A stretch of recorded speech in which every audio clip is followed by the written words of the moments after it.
ഫാമിലിനോട് കൂടുതൽ കമ്മിറ്റ്മെന്റ് ആർക്കാണ്? എല്ലാവർക്കും ഉണ്ടാവും, പക്ഷെ എല്ലാവരും അങ്ങനെ ആയി കിട്ടണമെന്നില്ല. അപ്പം ഫാമിലിക്ക് എന്റെ ഫാമിലിക്കും ഇഷ്ടമില്ല, ഇക്കാന്റെ ഫാമിലിക്കും നമ്മൾ യൂട്യൂബ് ചെയ്യുന്നോടെ തന്നെ ദേഷ്യം വരുന്നത് ആർക്കാണ്? അങ്ങനെ ഇക്കാക്ക് അങ്ങനെ.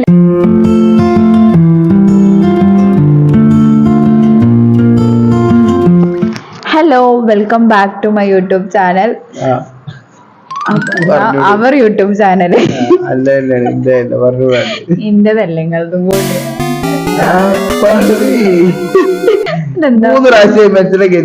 വീഡിയോ എടുക്കൂ, അതിന് സൗണ്ട് കൊടുക്കൂ. അങ്ങനല്ല, ഞാൻ ഒരു വട്ടപ്പ് നല്ല വൃത്തിയില് ഫുള്ള് എടുത്തിട്ടാ ഫുള്ള് നോക്കുമ്പോ വോയിസ് ഇല്ല. അപ്പൊ എന്താ മൈക്ക് ഓണാക്കി ഓണാണ്.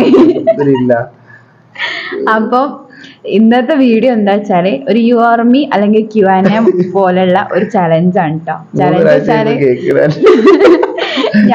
നമ്മളെന്നെ ക്വസ്റ്റ്യൻസ് ഇട്ടുകാണ്ട് ഞങ്ങളെ കുറിച്ച് നിങ്ങൾക്ക് കൂടുതൽ അറിയാൻ വേണ്ടിയിട്ട് ഒരു ചലഞ്ച്. അപ്പൊ ശരിക്കും Q&A ഒക്കെ ചെയ്യാം, പക്ഷെ നിങ്ങൾ ആരും സപ്പോർട്ട് ചെയ്യാത്തോണ്ട് നമുക്ക് അതിനുള്ള യോഗം ഇല്ല. ഭാവിയിലാവുമായിരിക്കും. അപ്പൊ നമുക്ക് 5K ഫാമിലി അയക്കണേ, പക്ഷെ കമന്റും ലൈക്കും കാര്യങ്ങളൊന്നും കാര്യമായിട്ട് എത്തിയിട്ടില്ല. ഞങ്ങള് പ്രോപ്പറായിട്ട് വീഡിയോസ് ഇടുന്നില്ല. പിന്നെ ഒരു കണ്ടന്റ്, അത്ര വലിയ കണ്ടന്റ് ഒന്നും നമ്മളെ ചാനലിൽ വന്നിട്ടില്ല. അപ്പൊ എന്തെങ്കിലും സജഷൻസ് അല്ലെങ്കിൽ നമ്മൾ വീഡിയോയിൽ എന്തെങ്കിലും നെഗറ്റീവ്സ് ഒക്കെ ഉണ്ടെങ്കിൽ നിങ്ങൾ നമുക്ക് പറഞ്ഞു തന്നാൽ അത് നമുക്ക് ഓവർകം ചെയ്തിട്ട് മുന്നോട്ട് പോവാം ഇൻഷാ അല്ലാഹ്.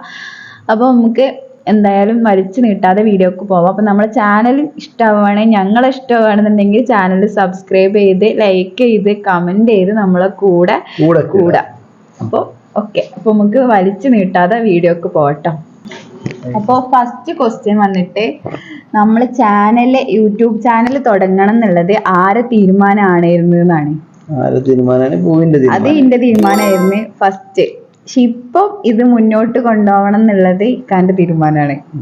അതായത് ഞാനിതിന് കുറെ എഫേർട്ട് എടുക്കും.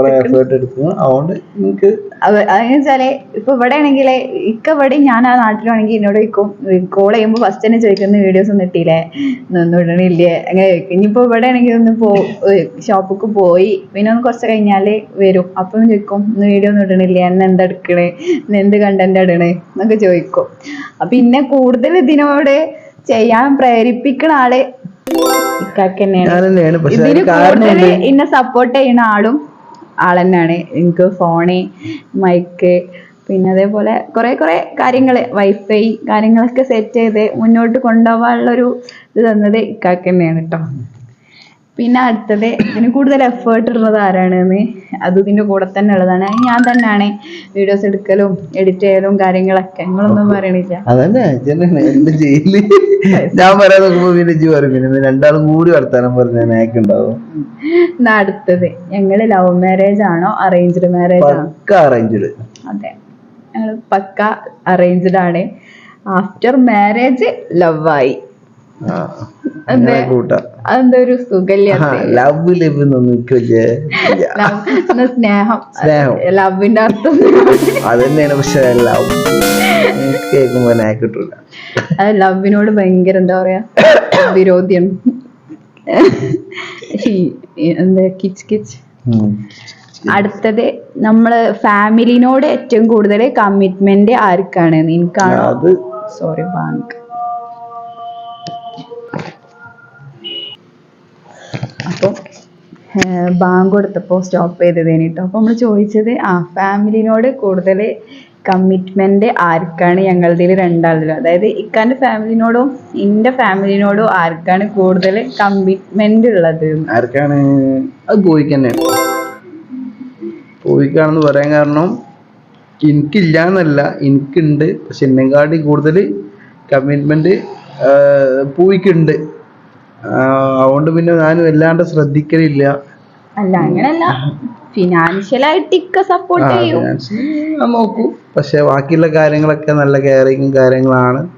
മാഷാ അല്ലാഹ്, അതൊക്കെ റാഹത്താണ്, അൽഹംദുലില്ലാ. അങ്ങനല്ല, അത് പിന്നെ അങ്ങനെ ആ ഒരു ട്രാക്കിൽ പോവാന് ഒരു വലിയ റോൾ ഇക്കാക്കുണ്ട്. കാരണം ഇക്കാക്ക് ഫാമിലി പറഞ്ഞാല് ഇക്കാന്റെ ഉപ്പ, ഉമ്മ, പെങ്ങള് ഓലൊക്കെ ഒരു എന്നും ഒരേപോലെ നമ്മള് അങ്ങോട്ട് പോവണം എന്നുള്ളൊരു ഒരു നിർബന്ധം അതെല്ലാവർക്കും ഉണ്ടാവും. പക്ഷെ എല്ലാരും അങ്ങനെ ആയി കിട്ടണം എന്നില്ല. മാഷാ അല്ലാഹ് എന്റെ പെണ്ണുങ്ങൾ അതില് ഇത് ഇത്ര കാലമായിട്ട് വലിയ സീനൊന്നും ഇല്ലാതെ ഇനി എന്താകും എന്ന് എനിക്കറിയില്ല. മാഷാ അല്ലാഹ് അങ്ങനെ തന്നെ പോട്ടെ. എന്നും എല്ലാരും വേണല്ലോ, അങ്ങനെ തന്നെ പോട്ടെ. നമുക്ക് അങ്ങനെ അതിനൊരു വിള്ളലൊന്നും വരാതിരിക്കട്ടെ. പിന്നെ നമുക്ക് ചെറിയൊരു പ്രശ്നം ഉണ്ടേനി ഉള്ളത്, അങ്ങനല്ല, നമ്മളെ ഈ യൂട്യൂബിനെ കുറിച്ച് തന്നെയാണ്. യൂട്യൂബ് നമ്മള് ഫാമിലിയിലൊന്നും അങ്ങനെ വലിയ താല്പര്യം ഇല്ല. നമ്മള് മക്കളെ അവിടെ ഫോണൊക്കെ കൊടുത്ത് സൈഡാക്കി ഒരാൾ വരുന്നുണ്ട് കേട്ടോ. അപ്പം എന്റെ ഫാമിലിക്കും ഇഷ്ടമില്ല, ഇക്കാന്റെ ഫാമിലിക്കും നമ്മള് യൂട്യൂബ് ചെയ്യണോട് താല്പര്യമില്ല. അതുകൊണ്ടല്ല, ഇപ്പൊ ഒരു സോഷ്യൽ മീഡിയ ആണ്. അപ്പൊ അങ്ങനത്തെ നമ്മളമ്മയോലൊക്കെ അങ്ങനത്തെ ഒരു ഇതാണ്, എങ്ങനെ പോയതാണ് കേട്ടോ. അങ്ങനത്തെ എന്താണ് അല്ല സോഷ്യൽ മീഡിയ താല്പര്യമില്ല. ഇത് പറയുമ്പോ സോഷ്യൽ മീഡിയ എല്ലാരും കാണും. അപ്പൊ അങ്ങനത്തെ അത് അങ്ങനത്തെ ഒരു വല്ലാത്ത പ്രശ്നങ്ങളൊന്നും ഇതുവരെ ഇല്ല. അടുത്തത് പെട്ടെന്ന് ദേഷ്യം വരുന്നത് ആർക്കാണ്? പെട്ടെന്ന് ദേഷ്യം വരും എനിക്ക് തന്നെ ആവും. പോയി പറയൽ എനിക്ക് തന്നെ ആവും. അങ്ങനല്ല, ദേഷ്യം വരും. എനിക്ക് പെട്ടെന്ന് വരും, പെട്ടെന്ന് പോവും. പോയിട്ട് വരും, പോവില്ല, കുറച്ചേരം ഇങ്ങനെ കനത്തിൽ നിൽക്കും. ഇക്കാക്ക് അങ്ങനെയല്ല കേട്ടോ. നമ്മളിപ്പോ നമ്മളെ മക്കള് ചെറിയതായിട്ട് എന്തെങ്കിലും കുറുമ്പ് വാശിയൊക്കെ നടക്കുമ്പോൾ പെട്ടെന്ന് ഈറ്റാവാളെ. എന്തായാലും എനിക്ക് പ്രഷറാവും പെട്ടെന്ന്, പക്ഷെ പെട്ടെന്ന് കൂളാവും ചെയ്യും. അതിന്റെ ഉപ്പ തന്നെ പറയും എന്നോട്, ഒരിക്കലും എടുത്ത് ചാടരുത്. ദേഷ്യം വന്നു കഴിഞ്ഞാൽ എന്താ പറയാ, എങ്ങട്ടാ ചെയ്യാ, എന്തൊക്കെ പറയാന്നൊന്നും പറയാൻ പറ്റൂല. എന്നിട്ട് മാപ്പ് വയ്ക്കും, പക്ഷെ അതുകൊണ്ട് കാര്യമില്ലാന്ന് അറിയിപ്പ. അത് ഇനി പിന്നോടിയൊന്നല്ല കേട്ടാ, അമ്മനോടായാലും ഉപ്പനോടായാലും ഇനി എന്റെ ഉമ്മാനോടായാലും എല്ലാരോടും തന്നെയാണ്. പക്ഷെ പെട്ടെന്ന് ശരിയാവും. അടുത്തത് മക്കൾക്ക് ഏറ്റവും കൂടുതൽ ഞങ്ങളുടെ രണ്ടാമതിൽ, അതായത് പാപ്പാനാണോ ഉമ്മാനാണോ ഇഷ്ടം, അത് ഇക്കാനത്തന്നാണ്. ഞാൻ എങ്ങനെ തല കുത്തി പറഞ്ഞിട്ടും കാര്യമില്ല. അവച്ചപ്പോ എനിക്കും തരും. ഇല്ല, നോക്കാം ആർക്കാ പേര് നോക്കാം. ഫസ്റ്റ് പപ്പ ആർക്കാ വരാ? അവ ആർക്കാ വരാ? ഇപ്പച്ചി കാട്ടിയാ ഇപ്പച്ചി കാട്ടിയാ എടുത്ത കിസ് അതൊക്കെ ചോദിച്ചാല് തരും. പക്ഷെ കൂടുതൽ ഇഷ്ടം ആരേന്ന് വെച്ചാല് ഇക്കാനെ തന്നെയാണ് പറയട്ടാ. ഈ പപ്പ വന്നേന്ന് പറഞ്ഞ പിന്നെ അവർക്ക് വേറെ ഒന്നും വേണ്ട, അങ്ങനെയാണ്. അടുത്തത് നമ്മള് രണ്ടാമതിൽ ഏറ്റവും കൂടുതൽ പൊസസീവ്നെസ് ആർക്കാണെന്ന്. അത് എനിക്ക് തന്നെ ഇക്കാരോ. ഞാൻ പെട്ടെന്ന് റിയാക്ട് ചെയ്യും, എനിക്ക് പെട്ടെന്ന് സങ്കടം വരും, പെട്ടെന്ന് കരയും, അങ്ങനെ എല്ലാത്തിനോടൊരു കാര്യങ്ങള് നിറവേറ്റും. അത് വേറെ അങ്ങനല്ല, അതല്ല പൊസസീവ്നെസ് ഉദ്ദേശിക്കുന്നത്. അടുത്തത് ഞങ്ങളത് രണ്ടാമതിൽ ഏറ്റവും കൂടുതൽ ഫുഡ് ആരാണ്? ഞാനും കുഞ്ഞിക്കാക്കും ഒരേപോലെ തന്നെയാണ്. ഒരു മാസം ഡയറ്റ് ആണെങ്കിൽ ഒരു മാസം ഫുഡ് അടിച്ചാണെന്നുണ്ടെങ്കിൽ 2 മാസം ഡയറ്റ്. അത് ഞങ്ങളൊരു ഹോബിയായി മാറിയിരിക്കുന്നു. ഫുഡാണ്. അതെ, അങ്ങനല്ല, സ്വീറ്റ് ആയിട്ടും മറ്റേതായിട്ടൊക്കെ കഴിക്കും. അതായത് മധുരം ഉപയോഗിക്കലേ ഇല്ല. കൺട്രോൾ, ഓയിൽ ഫുഡ്, അയച്ചിട്ട് ഇവിടെ ഫുള്ള് ഫുഡാന്ന് വിചാരിക്കുമ്പോ കേൾക്കുമ്പോ അങ്ങനെയല്ല, കഴിക്കുമ്പോ ഡ്യൂട്ടി ബോറടിപ്പിക്കല്ലേ. അപ്പൊ അങ്ങനെ ഫുഡിന്റെ കാര്യത്തിൽ രണ്ടാളും ഒരേപോലെ തന്നെയാണ്. ഫുഡ് ഒരേപോലെ കഴിക്കും. പിന്നെ എന്താ പറയാ, പിന്നെ ഡയറ്റ് എടുത്തുകൊണ്ട് അത് ഇതാക്കും, അങ്ങനെ. പിന്നെ അടുത്തത് ആരാണ് കൂടുതൽ കുക്ക് ചെയ്യലെന്ന്? പൂവിയാണ്. അടിപൊളി കുക്കാണ്. മാഷാ അല്ലാഹ്, ഒന്നും ഉണ്ടായിട്ട് പറയല്ല, എന്റെ പെണ്ണുങ്ങളാണ്. അല്ലെങ്കിൽ ഇപ്പൊ യൂട്യൂബിലായിട്ട് പറയാനൊന്നും വിചാരിക്കണ്ട, അടിപൊളി. എന്റെ ഉമ്മ ഉണ്ടാക്കുന്ന മാരിക്ക് കിട്ടും. ഓള് വന്ന ടൈമിൽ തന്നെ കിട്ടിയിട്ടുണ്ട് ഉള്ള പറയല്ലോ. അത് ഓളെ ഉമ്മയും നല്ല ഉഷാറായിട്ട് ഉണ്ടാക്കും. അതുകൊണ്ട് ഫുഡിന്റെ കാര്യത്തില് സെറ്റ്. ഇപ്പൊ സത്യം പറയണെങ്കിൽ ഏറ്റവും വലിയൊരു സുഖം തന്നെയാണ് ഇപ്പൊ വന്നിട്ട് ഇപ്പൊ എത്രയായി? 2 മാസമായി. മാഷാ അല്ലാഹ്, നല്ല ഫുഡ്. ഇതിപ്പോ ഷോപ്പിൽ ഉണ്ടാക്കും, അത് കഴിക്കുന്നതിനൊക്കെ ഒരു ലിമിറ്റ് ഉണ്ടാവും. ആ രീതിക്കുള്ള ഫുഡേ ഉണ്ടാവുള്ളൂ. ഉണ്ടാക്കാൻ ഇല്ലായിട്ടോ ഒന്നുകൊണ്ടില്ല. നമ്മളെ വീട്ടിൽ ഉണ്ടാക്കുന്ന ഫുഡിന്റെ ടേസ്റ്റ് ഒരിക്കലും കിട്ടൂല. പെണ്ണുങ്ങളെ കൈയേറ്റ് ഉണ്ടാക്കുന്നത് വേറെ ടേസ്റ്റാണ്. അത് ഒന്നാമത് ഒരു ഉണ്ടാക്കണ്ട എന്നുള്ളൊരു മടി വെച്ചിട്ടാട്ട, അതുകൊണ്ടാണ്.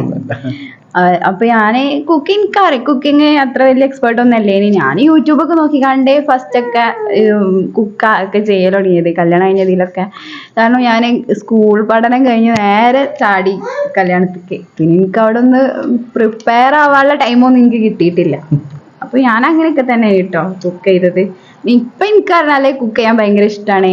ഒരാൾക്ക് ഉണ്ടാക്കി കൊടുക്കാന് അതൊക്കെ എനിക്ക് ഭയങ്കര ഇഷ്ടമുള്ള കാര്യമാണ്. പിന്നെ അടുത്തത് ഞങ്ങളുടെ രണ്ടാളതിൽ ഏറ്റവും കൂടുതൽ ടാലന്റ് ആർക്കാണ്? ടാലന്റ് വെച്ചാലേ ടാലന്റ് യൂട്യൂബ് എഡിറ്റ് ചെയ്യണേ, മൊത്തം ചെയ്യണ തന്നെയല്ലേ, കുട്ടികളെ നോക്കണേ, എല്ലാ റിസ്ക് ഓൾ തന്നെയാണ്. മാഷാ അല്ലാഹ് ഓൾക്ക് തന്നെയാണ് ടാലന്റിന്റെ കാര്യത്തില് എനിക്ക് പറയാനുള്ളത്. അത് മാഷാ അല്ലാഹ് കുട്ടികളെ ആ രണ്ടും കൂടി വെച്ച് മുന്നോട്ട് പോവണത് എനിക്ക് ഭയങ്കര റിസ്ക് ഉള്ള ഒരു കാര്യം തന്നെയാണ്. അപ്പൊ ഈ ഒരു വീഡിയോ എടുക്കാൻ തന്നെ എത്ര റിസ്ക് എടുക്കണമെന്നത് കുഞ്ഞുട്ടികൾക്ക് അറിയാം. അപ്പൊ ഇതേപോലെ തന്നെ ഞാനൊരു വീഡിയോ എടുത്തതിന് വോയിസ് കൊടുക്കണമെങ്കിലും ഒക്കെ മക്കളെ വെച്ചുകാണ്ട് നമുക്ക് വോയിസ് കൊടുക്കാനും എഡിറ്റ് ചെയ്യാനും ഒക്കെ ഭയങ്കര റിസ്ക് ആണ്. അങ്ങനെ പിന്നെ എഡിറ്റിങ്ങിന്റെ കാര്യത്തിന് അത്ര എക്സ്പേർട്ട് ഒന്നുമല്ല. ഞാനിങ്ങനെ പിച്ച വെച്ച് തരണേ ഉള്ളൂ. ആ രീതിക്ക് ചെയ്യുന്നില്ല. ഇങ്ങനെ ഓരോന്നോരോന്നായിട്ട് ഓവർകം നമുക്കിങ്ങനെ ഇമ്പ്രൂവ് ചെയ്ത് വരാം. അപ്പൊ നമുക്ക് എന്തെങ്കിലും സജഷൻസ് ഒക്കെ നിങ്ങൾക്ക് തരാം. നമുക്ക് പുതിയ വീഡിയോസും കാര്യങ്ങളും എന്തൊക്കെ വീഡിയോസ് എടുക്കണം, എങ്ങനത്തൊക്കെ എടുക്കണം. നമ്മൾ വീഡിയോസ് നിങ്ങൾക്ക് ഒരു റെസ്പോൺസ് ഇല്ലാത്തത് അതുകൊണ്ടാണോ എന്ന് അറിയില്ലല്ലോ. അപ്പൊ എങ്ങനെയാന്ന് വെച്ചാല് നിങ്ങൾ നമുക്ക് സജഷൻസ് തരും. നമ്മളതേപോലെ നമുക്ക് മുന്നോട്ട് പോവാം. ഞങ്ങളെ ഇഷ്ടമാവുകയാണെങ്കിൽ നിങ്ങൾ നമ്മളെ ചാനല് ലൈക്ക് ചെയ്യുക, സബ്സ്ക്രൈബ് ചെയ്യുക, മറക്കാണ്ട് സബ്സ്ക്രൈബ് ചെയ്യണം, പിന്നെ ലൈക്ക് ചെയ്യണം, കമന്റ് ചെയ്യണം. അപ്പൊ ഇതൊക്കെ തന്നെയാണ്. അപ്പൊ നമ്മൾ അധികം നീട്ടി വലിച്ച് നിങ്ങളെ ബോറടിപ്പിക്കണില്ല. ഇനി നിങ്ങൾക്ക് എന്തെങ്കിലും നമ്മളെ കുറിച്ച് അറിയണേ, പിന്നെ നമുക്ക് നമ്മളെ ഫാമിലി പറഞ്ഞാല് ഞാനേക്ക പിന്നെ നമുക്ക് 3 മക്കള് 3 പെൺകുട്ടികളുണ്ട്. ഇപ്പം ഒരാളും കൂടി ഉണ്ടായിരുന്നു. ഇവര് രണ്ടാമത്തെ പ്രഗ്നൻസിയില് നമുക്ക് ട്രിപ്ലെറ്റ്സ് ആയിരുന്നു. ഒരു മോനും കൂടെ ഉണ്ടായിരുന്നു. പക്ഷെ എന്താ പറയാ, പഠിച്ചോൻ നമുക്ക് കൂടുതൽ സന്തോഷം തന്നു. അത് അധികം ആയുസ് ഉണ്ടായില്ല. ഇപ്പോഴും ആലോചിക്കുമ്പോ നമുക്കൊരു ഏകദേശം 2 വർഷം കഴിഞ്ഞിട്ടോ. അപ്പൊ ഏതായാലും അങ്ങനെയൊക്കെയാണ്. പരീക്ഷണങ്ങൾ പല രീതിയിൽ വരില്ല. നമ്മള് പ്രഗ്നൻസി സ്റ്റോറി ഒക്കെ ഇതിൽ ഇട്ടിരുന്നു, അതൊക്കെ കണ്ടവർക്ക് അറിയായിരിക്കും. അപ്പൊ ഇങ്ങനെയൊക്കെയാണ്. ഇപ്പൊ നമുക്ക് അസിമോള് ഓക്ക് 5 വയസ്സ് കഴിഞ്ഞു. പിന്നെ ഇവർക്ക് 2 വയസ്സ് കഴിഞ്ഞു. അപ്പൊ അതൊക്കെയാണ് നമ്മള് മാരേജ് കഴിഞ്ഞിട്ട് 7 വർഷമായി. അപ്പൊ അതൊക്കെയാണ് നമ്മളെ സ്റ്റോറി കേട്ടോ. അപ്പൊ ഇനി നമുക്ക് മാരേജ് സ്റ്റോറി, യൂട്യൂബ് സ്റ്റോറി അതൊക്കെ നമുക്ക് വേറെ വീഡിയോ ആയിട്ട് ചെയ്യാം. അപ്പൊ എന്തായാലും അടുത്ത വീഡിയോ ആയിട്ട് നല്ലൊരു വീഡിയോ ആയിട്ട് വരുന്നവരെ ഓക്കെ ബൈ, ടാറ്റാ.